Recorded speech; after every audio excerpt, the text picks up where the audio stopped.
Baik, terima kasih Pak Bambang. Kita masih ada waktu 10 menit lagi Pak. Ini ada satu pertanyaan terakhir yang sudah ditaruh di dalam grup. Ini cukup menarik pertanyaannya. Salah satu argumen yang dipakai untuk menunjukkan Yesus itu bukan Tuhan, sosok yang lebih rendah di Matius 24 ayat 36 Pak.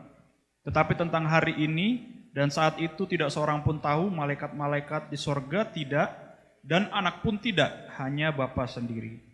Nah ini komentar Bapak bagaimana? Juga sama dengan orang yang salah alamat membaca. Gini, ucapan itu muncul di 2 kali dalam Injil Markus dan Injil Matius. Ya, tentang hari datangnya tidak seorang pun tahu, malaikat di surga tidak tahu, anak tidak tahu, hanya Bapa yang tahu. Itu konteksnya apa dulu? Pertama, kalau Anda lihat dalam Injil sampai kitab Wahyu, Yesus selalu menggunakan perumpamaan metafora tentang perkawinan. Coba, mujizat yang pertama dilakukan Yesus di mana? Di Kana, ketika terjadi perkawinan. Kitab Wahyu ditutup dengan kisah tentang perkawinan anak domba. Ya toh? Kebetulan apa enggak kira-kira? Bahwa Yesus menggunakan tamsil atau metafor perkawinan.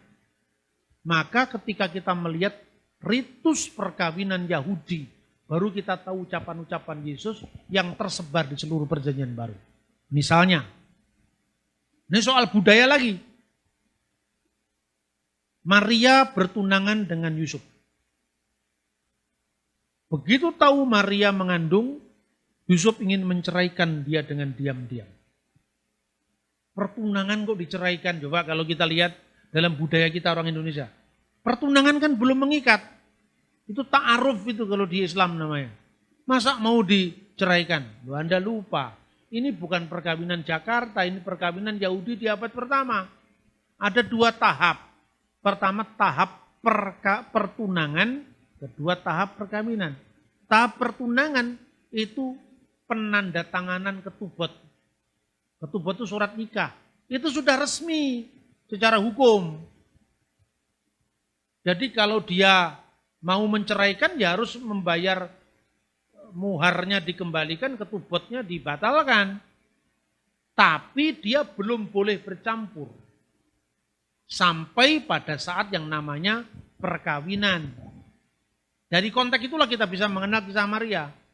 Pada tahap pertunangan itu apa yang dilakukan? Seorang anak, laki-laki perempuan yang sudah usia 18 tahun, sudah kupah kan 18 tahun, maka dia boleh menikah. Rata-rata orang waktu itu menikah karena perjodohan. Tapi tidak seperti Siti Nurbaya. Jodohnya itu bisa menolak.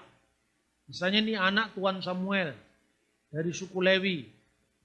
Dia sudah bar miswah, ya cantik. Dia ingin mencari jodoh dari misalnya dari Kana atau dari Bethlehem. Oh itu anaknya Tuan Daud misalnya. Dia sudah bermiswah, orangnya baik. Yang mencarikan ini namanya susbenim. Susbenim itu sahabat pengantin. Kalau diterjemahkan di Perjanjian Baru itu ada namanya sahabat pengantin. Ketika orang ini sudah mencarikan ini, ditemukan anaknya Tuan Daud dan Tuan Samuel ini. Kalau anaknya nggak setuju boleh nolak.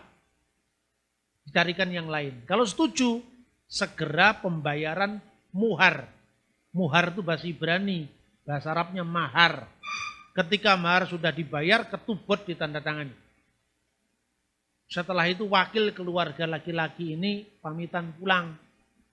Ya sudah saya bayar muharnya, saya mau pulang.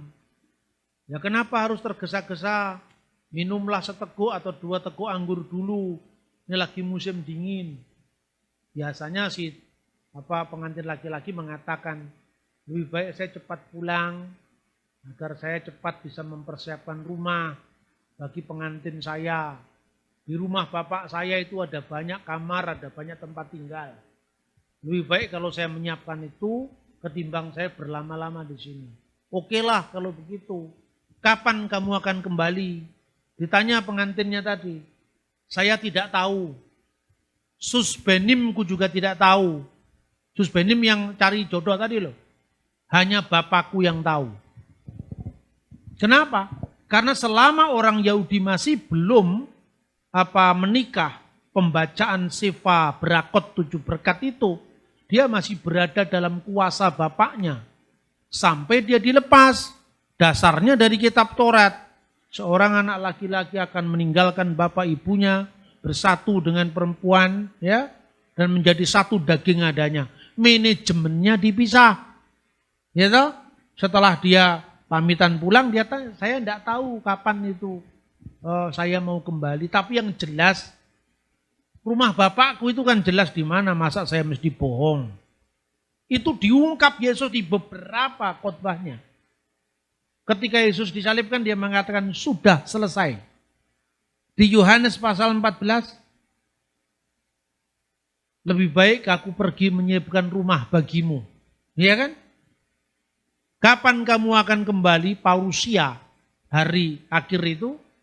Selama Yesus berada di dalam kuasa Bapaknya selama di dunia, kuasa itu hanya pada Bapaknya. Ketaatan sebelum dia menyelesaikan tugasnya, ketaatan dia telah belajar taat, bahkan taat sampai mati di kayu salib. Itulah termasuk dia tidak berhak mengetahui kairosnya itu, kecuali Bapaknya. Konteksnya seperti itu. Lah mahar yang diberikan Yesus apa? Yaitu kayu salib. Nah ketika dia orang pengantin tadi sudah siap, dia datang biasanya malam hari, makanya ada penyambutan pengantin, ada gadis-gadis yang bodoh, ada gadis-gadis yang pintar, yang tidak menyiapkan minyak. Itu kan karena malam hari kejadiannya. Ketika dia datang, pada usia perkawinan itu, susbenim atau yang mencarikan jodoh tadi, ngikuti pengantin laki-laki yang menuju ke kanopi. Kanopi itu kupah, makanya perkawinan Yahudi disebut kupah. Kupah itu adalah kanopi kecil di mana perempuan tadi ditaruh di situ dan dia memakai hijab. Nah kemudian laki-laki tadi melepas hijab dari pengantinnya masuk ke kanopi tadi. Yang mencarikan jodoh tadi nunggu di luar. Setelah dia masuk mengucapkan salam, sebelumnya belum ketemu wajah istrinya. Dibukalah wajah istrinya itu, saking senengnya dia berteriak, ya, istriku cantik sekali, puji Tuhan, kira-kira seperti itu. Makanya muncul ungkapan, misalnya Anda baca di Yohanes pasal 3, ya, ayat 29. Yang empunya mempelai perempuan ialah mempelai laki-laki. Tetapi sahabat mempelai laki-laki yang berdiri dekat dia dan yang mendengarkannya sangat bersukacita mendengar suara mempelai laki-laki itu. Itulah sukacitaku dan sekarang sukacitaku itu penuh. Jadi Yohanes Pembaptis itu ibarat susbenim yang mencarikan jodoh tadi loh. Begitu persembahannya diterima oleh sang pengantin laki-laki, suka hati dan suka hatinya menjadi penuh.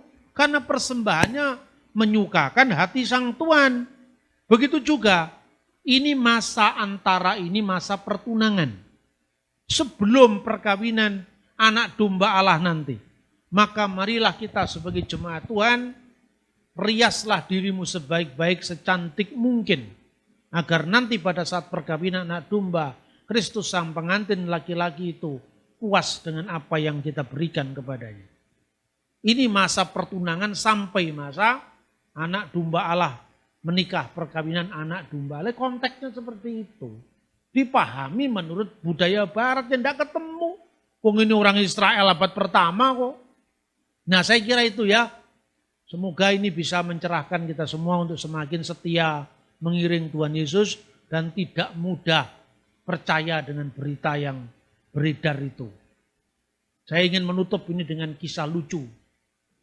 Ya, ada seorang paitua atau pace ini di sana di Papua sana.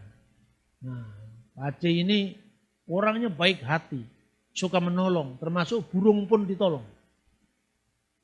Atau dia menolong burung kakak tua yang sedang terluka. Dia obati sampai burung kakak tua ini merasa berterima kasih. Dia sedang mencari kayu di hutan. Lalu burung kakak tua ini datang kembali karena sudah merasa ditolong oleh si paitua ini. Karena kau sudah terlalu baik untuk saya, Pace. Maka saya ingin kasih kenang-kenangan sama Anda. Apakah itu? Ada 3. 1, kamu jangan mudah percaya dengan berita yang baru kamu dengar. Oh iya, terima kasih masukannya. 2, kamu jangan melakukan tindakan yang di luar kemampuan kamu. Oh, terima kasih juga. Dan yang 3, suatu saat nanti kalau kamu mengalami kejatuhan, jangan kamu menyalahkan orang lain, tapi introspeksi dirimu sendiri. Oh ya, terima kasih sahabatku. Burung kakak tua kemudian terbang pergi. 1 bulan kemudian, ketika tanggal tua atau apa, datanglah burung kakak tua. Hai, Pace, tangkaplah aku. Aku ketemu kamu pertama kali jadi tukang pencari kayu. Sekarang kamu masih jadi pencari kayu. Nasibmu buruk sekali karena kamu itu bodoh. Coba lihat di paruh saya ini. Paruh burung itu. Di sini ada emas, intan, berlian, permata. Coba kejarlah saya. Bunuhlah saya. Keluarkan harta karun dari diri saya. Supaya kamu mengubah nasibmu. Dari tukang kayu menjadi konglomerat. Wah, dia lari naik pohon-pohonnya kecil. Si Paitua itu gendut. Ya kan? Kemudian dia naik ke atas, burungnya ngecek sambil naik ke atas lagi. Ini emas, berlian, permata, naik lagi ke atas, naik lagi ke atas. Karena tubuhnya tambun, jatuhlah si Paitua ini, tertelungkup. Setelah jatuh, burung ini terbang rendah lagi, ngecek lagi. Awas kamu kurang ajar, sudah saya tolong. Ini kan praktek dari apa yang sudah saya sampaikan. Apa pesan saya pertama? Kamu jangan mudah percaya dengan berita yang baru kamu dengar. Mana ada di seluruh dunia burung paruhnya ada emas, berlian, permata. Kan itu membuat orang malas.